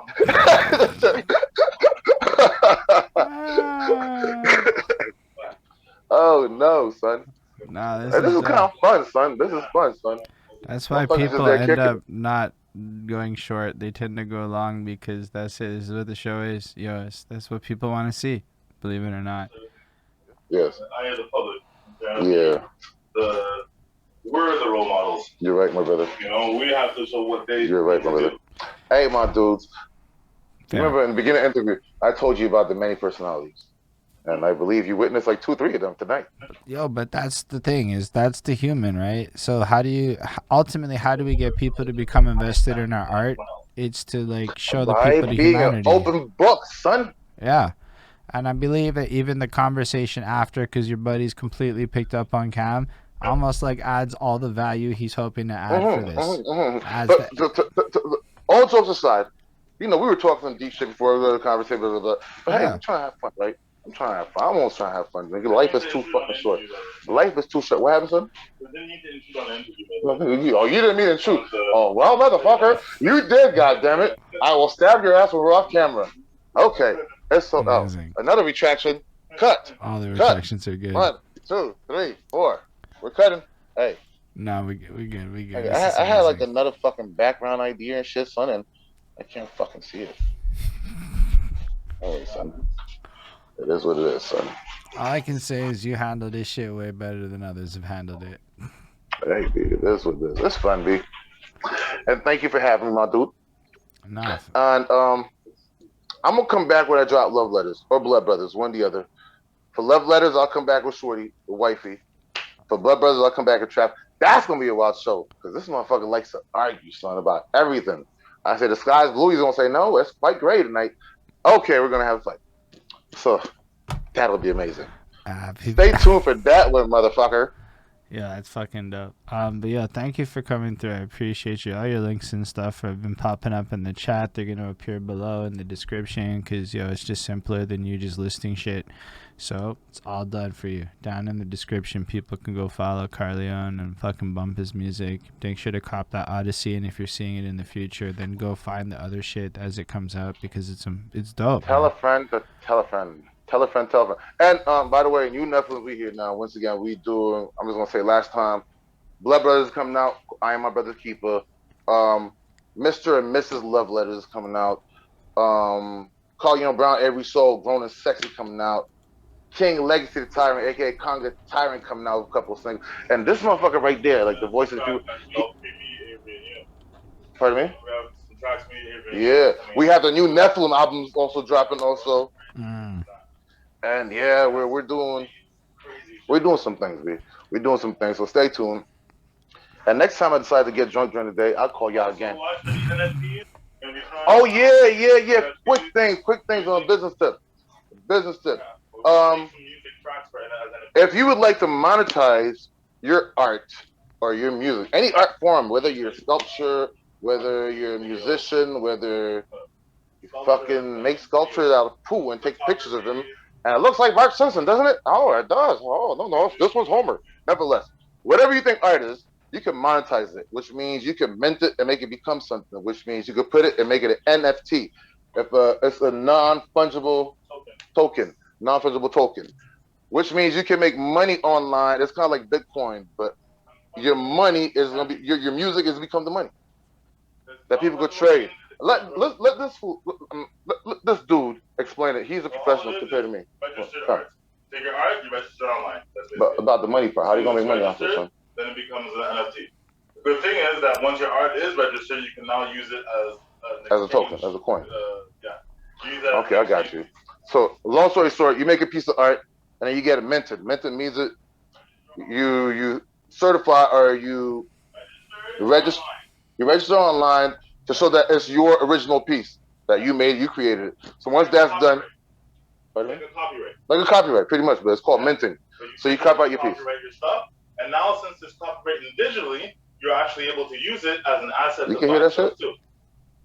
So you can use it, once you copyright it, once you minted it, you can use it digitally, which makes it its own token, its own fund. So you can spread it like money, and yeah, the more people click on it, the bigger the fund becomes. This is a wave of the future, son. I mean, Waka Flocka was in town working on NFTs. We're working on this gallery that's downtown. Where is it, B? Clark in Ontario, with a damned agency. Yeah. Damned agency. Bad Boys is doing it. Bad Boys is doing NFTs. The Rock Nation, a whole bunch of people fuck with NFTs, and this is the first NFT gallery in Montreal. Different ones are open now, but this is the first one. Oh, this is the first NFT gallery in Canada. My bad, I'm lowballing them. My apologies, damn agency. Y'all doing your damn thing. And it's registered with the Conseil des Artistes de Québec. So holla at your boys. Holla at Carleone Brown, CarleoneBrown, or New Nephilim, NEWNEPHELIM, on Instagram or on Facebook. And get at me if you guys are interested in being represented to mint your art, to make money off your art form. And it'll become whatever you think it is. If you think your shit's dope, someone else will. People are making killings off of 8-bit art, B.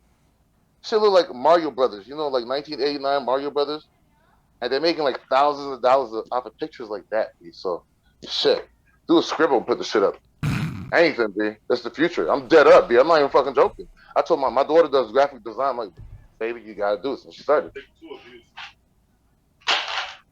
For your my bad. immune system. Yeah, thank you, son. Yeah. Okay. You know what happens if you drink and you take fucking Robaxes and shit, back makers, that shit makes you kind of twisted. Son. Secret to y'all. This is like you need to buy one, but take it daily. You only start really working after weeks. Calcium, magnesium. Yes, life hack. Life hack. All right, my dude. Well, it was a pleasure. Man, I appreciate you coming through again, Stills. Thank you for everyone who's watching. I appreciate you coming through to my house, bro. Fair enough. I appreciate you letting me come through. But yo, I appreciate the audience for watching. Yo, special thanks to the patrons. This is Milky MC, Chris Prado, Jonathan Brown, CJ Black, Ray, Linda Williams, Scribble. Dope support we do if you want to support. Patreon.com/BehindThatSuit. And then all the like, subscribe, follows, all that good shit. It's going to be out everywhere. Make sure to follow Carleone Brown. Links in the description, all that good shit. Live long and fucking prosper, everybody. My dude's doing his thing, man. Support my dude, son. That's what's up. Respect, my dude. God bless you. God be with you. God be with all y'all. Remember, you are what you say you are. Facts. Okay, you can achieve anything you think you can. God be with you. Take care, man. You Nephilim, we here now. Peace. Enjoy myself, bro. Thank you.